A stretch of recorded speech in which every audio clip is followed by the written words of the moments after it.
நான் ஆண்டவருடைய வார்த்தையை தியானித்த போது ஆதியாகமம் 41 அதிகாரத்தினுடைய 51வது வசனம், யோசேப்பு என் வருத்தம் யாவையும் என் தகப்பன் குடும்பம் அனைத்தையும் நான் மறக்கும்படி தேவன் பண்ணினார் என்று சொல்லி மூத்தவனுக்கு மனாசே என்று பெயரிட்டான்.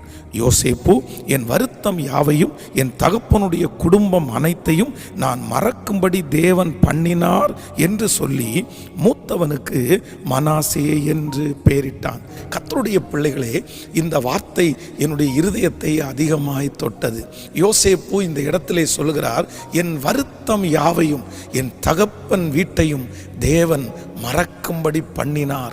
அவனுடைய இருதயத்திலே கிட்டத்தட்ட ஒரு 20 ஆண்டுகளுக்குள்ளாக ஒரு வருத்தம் இருந்து கொண்டே இருக்கிறது. தன்னுடைய தகப்பனாரை மறக்கவே முடியவில்லை. தன்னுடைய வீட்டிலே இருக்கும்போது தன்னுடைய தகப்பனார் எல்லா பிள்ளைகளை விட இவரை அதிகமாய் நேசித்தார். இவனுக்கு பலவர்ண அங்கியை வாங்கி கொடுத்தார். இவனிடத்திலே ஆண்டவரை பற்றி நிறைய சொல்லி இருக்கிறார். தன்னுடைய தகப்பனாரை அந்நிய தேசத்தில் போய் இந்த யோசேப்பு ரொம்ப தவற விடுகிறான். அப்பொழுதுதான் அவர் சொல்லுகிறார், எங்க அப்பாவை இதுவரைக்கும் என்னால் மறக்கவே முடியல, ஆனால் ஆண்டவர் இன்று எனக்கு ஒன்று செய்திருக்கிறார், என் வருத்தம் யாவையும் கர்த்தர் மறக்கும்படி பண்ணினார். ஆண்டவருடைய பிள்ளையே, இன்றைக்கு இந்த சத்தத்தை கேட்கிற உங்களுடைய வாழ்க்கையிலே ஒருவேளை சில வருத்தங்கள் பல ஆண்டுகளாக மறக்க முடியாமல் இருக்கலாம். நீங்கள் நினைக்கலாம், இந்த வருத்தத்தை என்னால் மறக்கவே முடியாது. எத்தனை ஆண்டானாலும் இந்த வருத்தம் என்னுடைய இருதயத்துக்குள்ளே இருக்கும். என்னுடைய பிள்ளையை குறித்த வருத்தம், என் மகனை குறித்த வருத்தம், இதை எப்படி நான் மறக்க முடியும்? இந்த காயம் ரொம்ப பெருசு, நான் மறிச்சாதான் இது மறக்குமே தவிர மறிக்கிறது வரைக்கும் இதை மறக்கவே முடியாது என்று நீங்கள் தத்தளித்து கொண்டே இருக்கலாம். ஆனால் ஆண்டவர் இன்றைக்கு வாக்கு கொடுக்கிறார், உங்களுடைய வருத்தம் மறக்கிறது போல ஒரு அற்புதம் நடக்கும். ஒருவேளை இந்த வார்த்தையை நீங்கள் கேட்கும்போது உங்களுக்கு நம்பிக்கை கூட வராமல் இருக்கலாம். இல்லை பாஸ்டர், என்ன சொன்னாலும் என்னால் மறக்க முடியாது, என்னுடைய வாழ்க்கையிலே நான் இழந்த இழப்பு அவ்வளோ பெருசு, கண்டிப்பாக மறக்க முடியாது. இத்தனை வருடம் என்னோடு சேர்ந்து டிராவல் பண்ணுறதை நான் எப்படி மறக்க முடியும்? ஆனால் இது கர்த்தருடைய வார்த்தை.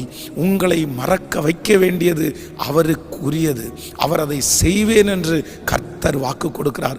உன் வருத்தம் யாவையும் மறக்கும்படி பண்ணுவார். உங்கள் நஷ்டத்தினால் வந்த வருத்தத்தை கர்த்தர் மறக்கும்படி பண்ணுவார். தோல்வியினால் வந்த வருத்தத்தை கர்த்தர் மறக்கும்படி பண்ணுவார். இந்த வசனத்தை வாசிக்கும் போது ஒரு 2 காரியத்தை ஆண்டவர் என்னுடைய இருதயத்திலே ஞாபகப்படுத்தினார். முதலாவதாக, வேதத்திலே அன்னாள் என்கிற ஒரு தேவனுடைய பிள்ளை. அவளுக்கு வேதம் சொல்லுகிறது, அவள் வார்த்தையினாலே அதிகமாய் காயப்பட்டவள். பெண்ணினாள், ரொம்ப வருத்தப்படுத்தினாள். இந்த அன்னாள் மலடியா இருந்ததினாலே நிறைய பேர் வார்த்தையினால் அவளை நாள்தோறும் கொன்றார்கள். அப்ப அந்த அன்னாள் நினைத்தார், கண்டிப்பாக என்னால் இவர்கள் பேசின வார்த்தைகளை மறக்கவே முடியாது, இவர்கள் என்னை ரொம்ப காயப்படுத்தி விட்டார்கள். ஆனால் கர்த்தர் அன்னாளுக்கு ஒரு சாமுவேல் என்கிற ஒரு பிள்ளையை கொடுத்து அந்த வருத்தத்தை மறக்கும்படி பண்ணினார். நான் நம்புகிறேன், இன்னைக்கு இந்த சத்தத்தை கேட்கிற அன்பு ஆண்டவருடைய பிள்ளைகளை, ஒருவேளை நீங்கள் நினைக்கலாம், என்னை ரொம்ப வருத்தப்படுத்தி விட்டார்கள், பல வருடங்களாய் சிலர் பேசின வார்த்தைகளை உங்களால் மறக்கவே முடியாமல் இருக்கலாம். என்னால் மறக்க முடியல, சாகிற வரைக்கும் இது இருதயத்தில் இருக்கும் நீங்க நினைக்கலாம்.